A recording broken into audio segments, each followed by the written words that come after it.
I kept the ledger because the tablets lied. Not on purpose. The system just flattened everyone the same way. Arrival time, ration code, medical flag, camp sector, and called it a record. 3 years running the intake line at Halden's Rest, the resettlement camp built inside the bones of a border town nobody had bothered to rebuild. I'd watched thousands of people get reduced to 6-digit tags before they'd even found a cot. I used to run supply logistics for the old regional authority, back before the border collapsed and half my department went with it. Now I sat at a folding table under a sagging canvas awning and typed strangers into a database that didn't care what any of them had lost to get there. So I kept my own book alongside it. Cheap paper, cracked spine, a pencil I sharpened with a folding knife. Name, real name, where they were from, one true thing about them. Nobody made me do it. Nobody thanked me for it either. It just felt like the last decent thing a man in my position could still offer.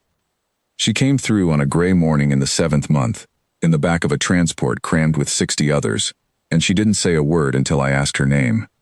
614, she said, reading it off the tag some quartermaster had already clipped to her wrist. That's not what I asked.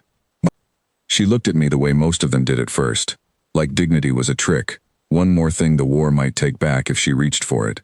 Sunburned cheekbones under a fine dusting of copper freckles, cropped ash blonde hair she'd clearly cut herself with something dull, eyes the pale green of shallow water. She was thin in the particular way that wasn't natural to her, the kind of thin that comes fast, from running. Issa, she said finally, like she was testing whether the word still belonged to her. I wrote it down. Issa, no family name offered, none asked for. I gave her the chair instead of making her stand at the counter the way we processed everyone else, and when the ration truck didn't come that week, I split my own bread with her without making a thing of it. She didn't warm to me, not at first.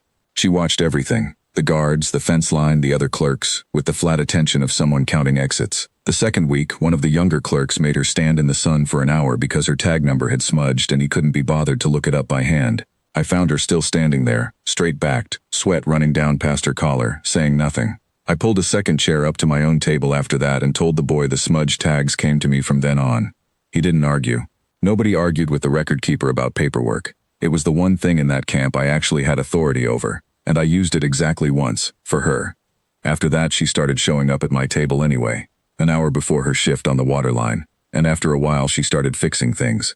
The intake queue had been a shouting match for months. She reorganized it by injury and family group inside of a week, quiet and exact, the way someone works when they're used to being obeyed and have decided, for now, not to mention it. I let her. I wrote down what she did, same as I wrote down everyone's real name, because it seemed like the only honest thing to do with a life. Put it on the page the way it actually was. It was another 2 months before she told me the rest of it, sitting on an overturned crate outside my tent with the ledger open between us, like she needed to see her own name in it while she said the harder part. House Calithan. A minor line, old and quiet, wiped out in a single week when the new regime decided old blood was a liability they'd rather not track. She'd walked out with nothing but the clothes on her back, and a fear that hadn't let her sleep past first light in a year and a half. If they find the name, she said, they find me. Then I won't put the name where they can find it. I never had. Galathan lived nowhere but in my private book, under a loose floorboard in my tent, in handwriting nobody but me could read fast. I should have known that kind of quiet doesn't last in a camp this size. The sweep came on an ordinary Tuesday. 3 officers off a Corvette flying the new regime's colors, polite the way men are polite when they're used to nobody arguing with them. Routine registry check, they said. Cross-reference new arrivals against a wanted list. Tidy up loose accounts from the border collapse. They wanted the digital tags. I handed those over without a flinch, because there was nothing in them worth finding. Yissa was 3 tables away on the waterline, close enough to hear, and I watched her go very still in the particular way I'd learned meant she was choosing not to run.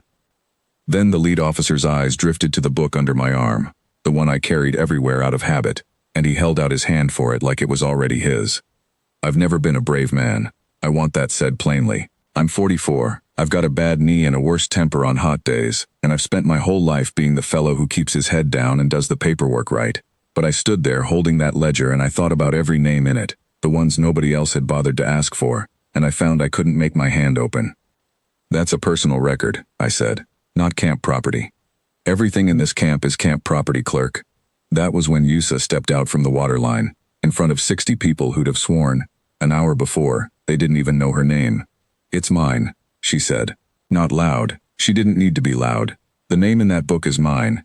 And he wrote it because I gave it to him. Not the regime, not the tag office. Under the border accord, a name freely given to a neutral record keeper, and freely witnessed, can't be seized without cause. You'll need the cause, officer. Or you'll need to explain to whoever reads your after-action report why you tried to take a woman's name off a page in front of 400 witnesses. The officer looked at the crowd that had gone still around the waterline, dockhands and grandmothers and children who'd been shouting for their turn 10 minutes earlier, every one of them now watching him instead. He looked at me, still not opening my hand. He looked longest at her. I don't know what he saw. I only know he lowered his hand, told his men to log the sweep as clean, and left inside of 10 minutes. Yissa didn't move until the transport was gone. Then she came and took the ledger out of my arms, gently, and turned it to her own page. Issa, no surname, written 8 months earlier in a hand that hadn't known yet what it was writing. And underneath, in the space I'd always left blank on purpose, she wrote the rest herself. Calithan. Her whole name, out loud on paper, for the first time since the week her house fell. You could have just handed it over, she said. Nobody would have blamed you. I'd have blamed me. She looked up at me then the way she hadn't looked at anyone in the 11 months I'd known her, not counting exits, not measuring the distance to the fence, just looking. Her eyes were wet, though she didn't let them spill, and there was something in them I hadn't earned with the bread or the chair or any of it. Something she'd decided, on her own, to give me anyway. Then I suppose, she said, you'd better keep writing. Word got around the camp the way it does in a place with nothing but time and thin canvas walls. By evening, half of Halden's Rest knew there'd been a princess of a dead house standing in line for water for 8 months, and not one of them treated her differently for it the next morning.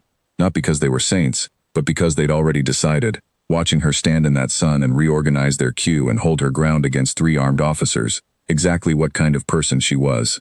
The name in the book hadn't changed her. It had only caught up to what the camp already knew. She stayed on past the winter transfer, past the point when her paperwork would have cleared her for resettlement somewhere easier. Said the waterline still needed her. I didn't argue that either. I still have that book.